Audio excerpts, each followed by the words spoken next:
Welcome back and good morning. We are still looking at problems on the eastbound 407 east of Dufferin, where we have 2 right lanes blocked, and that is all because a vehicle went into the ditch. So we are looking at slick conditions, very damp conditions right now out on our major highways and expressways. Do give yourself time heading out the door. Because of this, the Dufferin ramps to the eastbound 407, they are closed. What we are watching right now is the 401 heading out of the east end. It's slow as per usual this morning. So we're looking at volume delays anywhere from about Stevenson to approaching Salem, and heading over towards the Don Valley Parkway. Seems like things are finally starting to pick up towards that ramp and that long-term construction. On the DVP 404 combo, you'll find things starting to slow from about the 401 to south of Lawrence, and a slow go and very wet go on the Gardner right now from approaching the Humber Bridge to about east of Dufferin. So all in all, busy drive. It's getting a little bit busier by the moment, but it's not bad so far. No big problems to tell you about. That's a look at the roads.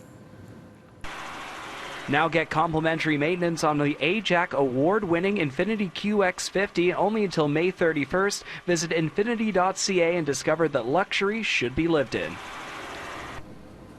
Good morning. Let's take a look at what we got going on. And as we can take a look at the forecasting, right now current winds quite breezy outdoors, 41 kilometers per hour out of the east. We have gusts at about 52. So that means bad hair day. It also means quite of a cool feel outdoors this morning because we have some of the showers that have been pushing their way through. Combined with that, the cloud cover, we can even see that's a look at around 9 a.m. this morning. Showers continuing.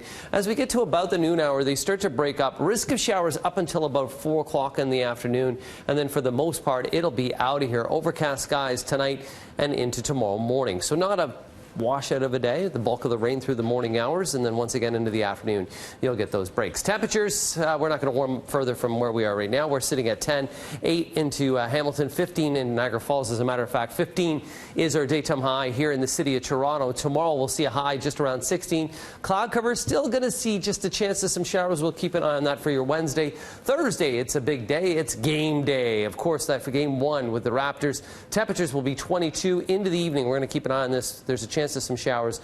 Hopefully that'll get out of here. That's a look at your next 3 days weather-wise. And to the streets now. An overnight shooting in Downsview has sent 1 man to hospital. Crews responding just before 2 this morning to Dorado Court, which is just south of Keele and Shepherd. Police locating a man suffering from a gunshot wound to the leg. Injuries non-life-threatening. This investigation continues, and so far there's been no word on a suspect. A court appearance today, this morning, for a suspect in the hit-and-run motorcycle crash that we told you about yesterday here on BT. Happened on Victoria Park that sent a 4-year-old boy to hospital. He remains in critical condition. A 31-year-old man arrested yesterday afternoon faces 3 charges, including leaving the scene of a crash, driving with an improper license, and not having insurance. Again, he will be in court today, but police have not publicly identified him or said which court he will be in, and they say that's to protect the integrity of this investigation. Police say dozens of Crime Stoppers tips actually helped in this arrest. Police also say they have identified the female passenger who walked away from the scene, but it's not yet clear if she will face any charges.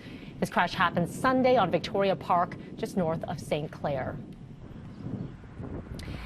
A 4-year-old girl who suffered life-threatening injuries after being ejected from a car involved in a crash on the 401 with a transport truck last week has now been taken off of life support. This crash happened 2:30 p.m. in the eastbound 401 lanes near Winston Churchill. A 2-year-old girl in the vehicle was not injured. A 25-year-old woman who was driving the car suffering minor injuries. The driver of that truck was not injured. To world news now, a horrific scene in Japan this morning. A 12-year-old girl killed, several children injured during a stabbing spree. This happened in the town of Kawasaki, just outside of Tokyo. According to local media, a 12-year-old girl and a man in his 30s have died, 16 others injured. The attacker is believed to be the father of one of the children at the scene. He died in hospital from his self-inflicted knife wound.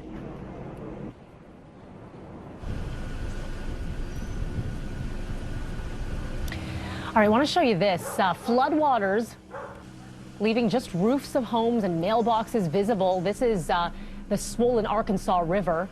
Heavy rain has been drenching that state and others in the central and Midwest U.S. Even more rain is on the way now. There have been several weather-related deaths in the region over the past 2 weeks. And in Ohio, a tornado ripping through the city of Dayton yesterday, leveling homes and a gas station, which you see here. Several other twisters also touching down nearby and in neighboring Indiana. Rescue workers now going door to door today to check on people. There are no immediate reports of any deaths here.